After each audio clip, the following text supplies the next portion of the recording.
Can you guys hear us? All right. They tried to stump us today, didn't they? Yeah.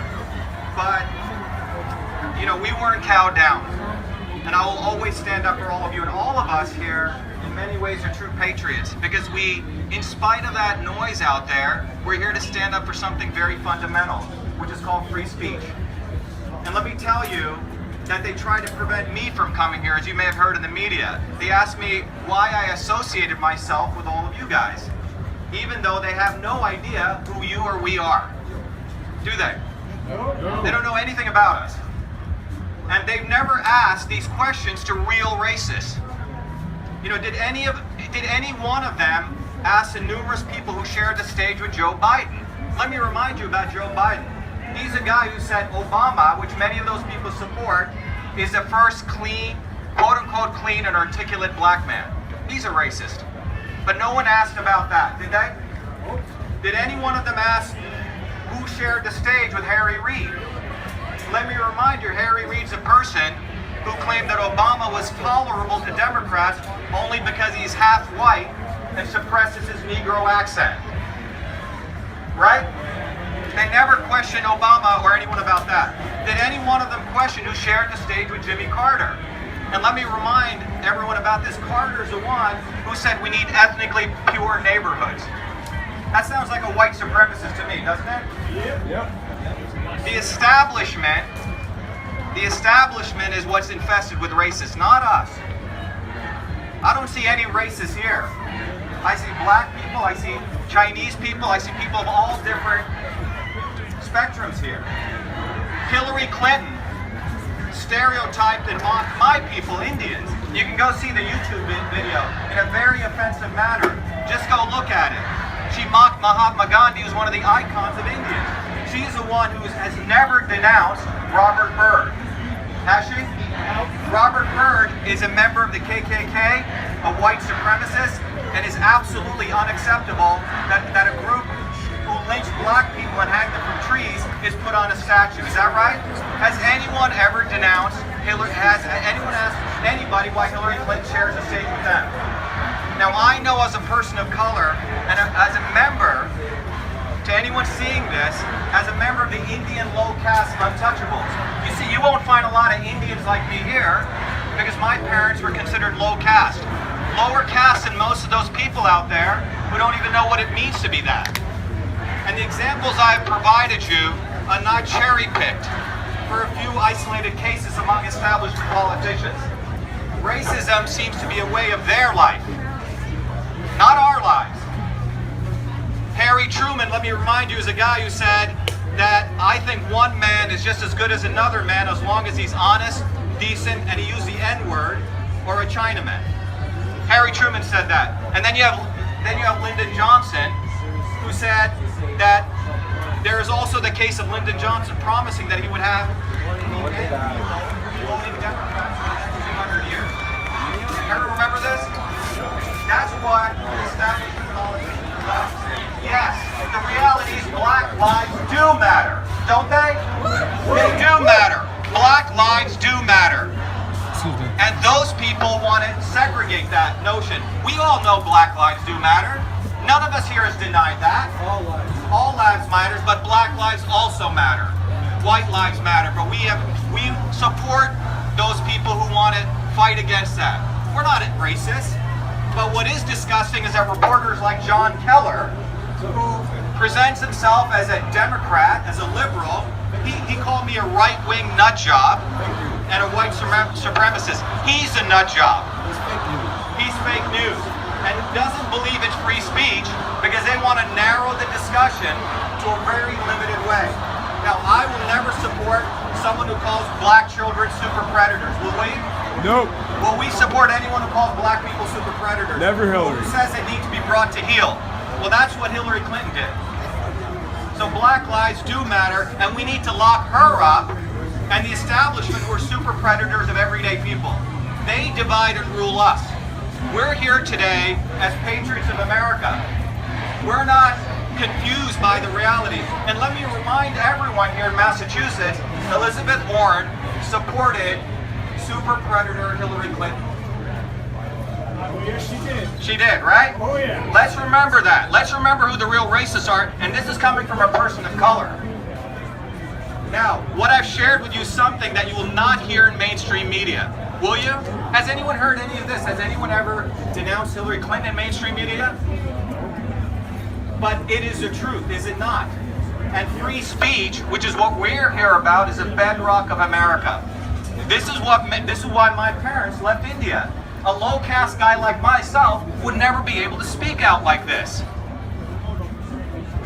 And anyone can say whatever they want, and we don't have to listen to them, right? I remember in Harvard Square, people used to put up a soapbox and talk. No one attacked them. No one brutalized them. No one threw acid at them. You walked away. That's America, is it not? Yeah. But there are those who manipulate also free speech for slander and libel. And that's what big media does. They talk about free speech, but they can character assassinate you, call you a Nazi, a racist. But let me remind you that the Supreme Court has also ruled that we have libel and slander laws. We can sue them. And some of us will sue them. Because the Supreme Court has ruled that slander, and false statements are not allowed under the First Amendment. Is that not right?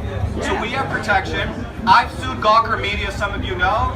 Hulk Hogan sued them, and we took them down. That's the right thing to do, because Gawker Media was practicing clickbaiting. They made millions of dollars victimizing hundreds of people overnight. And a few of us had the money to fight them. But that's what they talk about free speech. Now labeling you Nazis or white supremacists is slander and libel. And we have the right in this country to sue them, and we will. And we will we not? Because part of free speech is truthful speech. Let me just finish up with a couple points. You know, we're all here because we stand, as I understand, pretty much everyone I've talked to stands for free speech, not fake news. And there are people on the stage, I may not agree with your views, but that's all right. We have a full spectrum of people here. We have people from the Green Party here. We have people, Bernie supporters here. We got people who believe in civic nationalism. I'm an Indian. I don't believe in the caste system. We got people of all different backgrounds here. They don't. They got people saying the same thing. And the organized event, I'm going to just mark out. Look, I've been a teacher at MIT. I got 4 degrees from the place. I just want to let you know that I have seen some of the most impressive young people here. And let's give them all a hand of applause. Every one of them. Woo! We have seen some of the most impressive young activists here who are really patriots. They want to get involved in the political system. Not in the political system where it's narrow-minded and where the academics tell them what to do. Look, in 1982, I fought the KKK, okay? Right here as an activist. I fought racism at MIT when MIT had investments in South African apartheid. There's a picture of me burning the South African flags on the steps of MIT. Does that sound like a white supremacist? No. Does that? No. Exactly. I fought for women's rights at MIT, and I've opposed various wars. How many veterans are here? Yep. Yeah, these are proud veterans here. These veterans were sent to fight wars for the Clintons and the Bushes in Iraq. I was the first student at MIT in front of 10,000 people. I sent US out of Iraq. I don't think any of those guys did, because if Answer is out there, which they are, they have supported the Democrat wars. And they have admonished Republican wars. They choose which wars to denounce. What we have today, everyone, I think we all know that, is we don't have free speech. We have people who want to control speech. They want controlled speech. And it always starts, where's MIT and Harvard and those institutions? Which way are they? In that direction? Well, it starts from over there. You see the fake news. Behind fake news is the academics. And by the way, you know, they get hooded. They get hoods when you get your PhD. They're the real criminals in all of this. It's easy to attack the guys in the white pillowcases or their swastikas. That's easy. But let me tell you who the real criminals are who practice controlled speech. It's the academics. And I know these people well. I've been in and out of these institutions for 33 years. They manipulate real science. If you say anything against Monsanto, you will not get tenure at any of these institutions. Is that free speech? No. Is that free speech, everyone? You won't get tenure if you attack Monsanto. If you say anything against GMOs. You won't get you'll be admonished if you say anything against Hillary Clinton.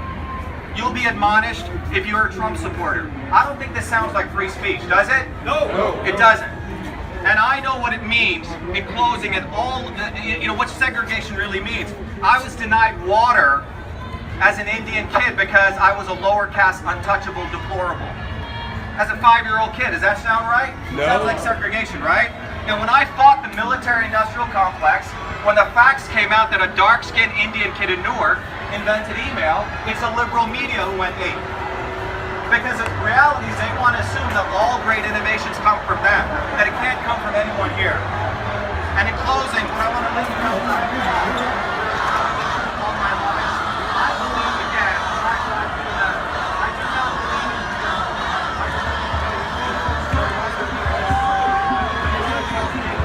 I believe in clean air, clean food, and clean government. And I'm here because I love this country. I believe that truth, freedom, and justice are what we all want. The establishment thrives on privilege, power, and control, right? That's what they thrive on. Our weapon is uniting against them and dropping truth. Uniting will destroy their control. I want everyone to say 3 times with me, an important word. That is why we're here. Love. Love. Love. Love. I want everyone to say this because I will come across to all of you over there. We'll come across to all of them. They want to come beat us, but we'll give you love, brothers and sisters. We are not one. We are one people, and we cannot let the power of darkness, which is actually power, privilege, and control, to destroy the light. Be the light, brothers and sisters, and know the truth, and know that we are here for the right reasons. We are here for love, love, love. Thank you. Woo! Who's next? Shiva.